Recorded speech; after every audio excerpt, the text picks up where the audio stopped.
Thank you. ತುಂಬಾ nice. ಖುಷಿ ಆಯ್ತು ರೀ ನನಗೆ. ಭಯ ಇತ್ತು ನನಗೆ. ತುಂಬಾನೇ ಖುಷಿ ಆಯ್ತು madam. Hi Renuka, hi ma'am. ಹೇಗೆ ಅನ್ನಿಸ್ತಾ ಇದೆ ಮೇಕಪ್?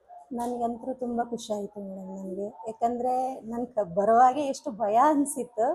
ಫಸ್ಟ್ ಡೇ ಸ್ವಲ್ಪ ಕ್ಲಾರಿಟಿ ಆಯಿತು. ನೆಕ್ಸ್ಟ್ ಡೇದು ನಿನ್ನೆ ಸೆಕೆಂಡ್ ಮೇಕಪ್ದಲ್ಲಿ ಸ್ವಲ್ಪ ಕ್ಲಾರಿಟಿ ಹೋಯ್ತು. ಇವತ್ತು ಫುಲ್ ಕ್ಲಾರಿಟಿ ಇದೆ. ಫುಲ್ ಓಕೆ, ಸ್ವಲ್ಪ ಬಂತು. ಬಟ್ ಬೇಸ್ ಚೆನ್ನಾಗಾಗಿದೆ ಆ್ಯಂಡ್ ದೆನ್ ಲಿಪ್ಸ್ಟಿಕ್ ಚೆನ್ನಾಗಾಗಿದೆ. ಐ ಕ್ಲೋಸ್ ಮಾಡಿ. ಓಕೆ, ಐ ಮೇಕಪ್ ಕೂಡ ಚೆನ್ನಾಗಾಗಿದೆ. ಐಬ್ರೋ ಫಿಲ್ಲಿಂಗ್ ಚೆನ್ನಾಗಾಗಿದೆ. ಬ್ಲಷ್ ಮತ್ತು ಕಾಂಟೋರ್ ಎಲ್ಲೂ ಕಾಣಿಸ್ತಾ ಇಲ್ಲ. ಅದೆರಡೂ ಸ್ವಲ್ಪ ಫೋಕಸ್ ಮಾಡಿ. ಅವೆರಡು ಫೋಕಸ್ ಮಾಡಿದ್ರೆ ಗುಡ್. ಮತ್ತು ಬಿಂದಿ ಇಡಬೇಕಾದ್ರೆ ಎಲ್ಲರೂ ಇಲ್ಲಿ ತೆಗೆದ್ಬಿಟ್ಟು ಇಲ್ಲಿ ಇಡಬೇಡಿ, ಯಾವಾಗಲೂ ಇಲ್ಲಿ ಇಡಬೇಕು. ಓಕೆನಾ? ಇದು ಬಿಂದಿ ಪಾಯಿಂಟ್ ಇದು. ಓಕೆ, ಇವೆರಡು ಐಬ್ರೋ. ಅಲ್ಲೇ ರೂಢಿ ಇದೆ.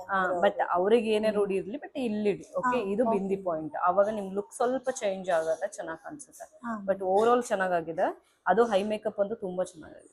Thank you. ತುಂಬಾ ಖುಷಿ ಆಯ್ತು ರೀ ನನಗೆ. ಭಯ ಇತ್ತು ನನಗೆ. ತುಂಬಾನೇ ಖುಷಿ ಆಯ್ತು ಮೇಡಮ್. ಹೈ ಮೇಕಪ್ ಸೀರಿಯಸ್ಲಿ ತುಂಬಾ ಚೆನ್ನಾಗಿದೆ. ಕ್ಲೋಸ್ ಮಾಡಿ ಹೈ ನೋಡಿ, ಅದು ತುಂಬಾ ಚೆನ್ನಾಗಿ ಮಾಡಿದಿರಾ. ಬಟ್ ಫೋಕಸ್ ಸ್ವಲ್ಪ ಏನು ಅಂತಂದ್ರೆ ಅಲ್ಲಿಗೂ ಇಲ್ಲಿಗೂ ಸ್ವಲ್ಪ ಡಿಫ್ರೆಂಟ್ ಕಾಣಿಸ್ತಾ ಇದೆ. ಇಲ್ಲೊಂದು ಸ್ವಲ್ಪ ಕಲರ್ ತಗೊಳ್ಳಿ, ಅದು ಬಿಟ್ರೆ ಓವರ್ ಆಲ್ ಗುಡ್, ಚೆನ್ನಾಗಿದೆ. ಈ ಕಡೆ ಕರೆಕ್ಟ್ ಮಾಡಿದೆ. ನೈಸ್. Thank you ma'am.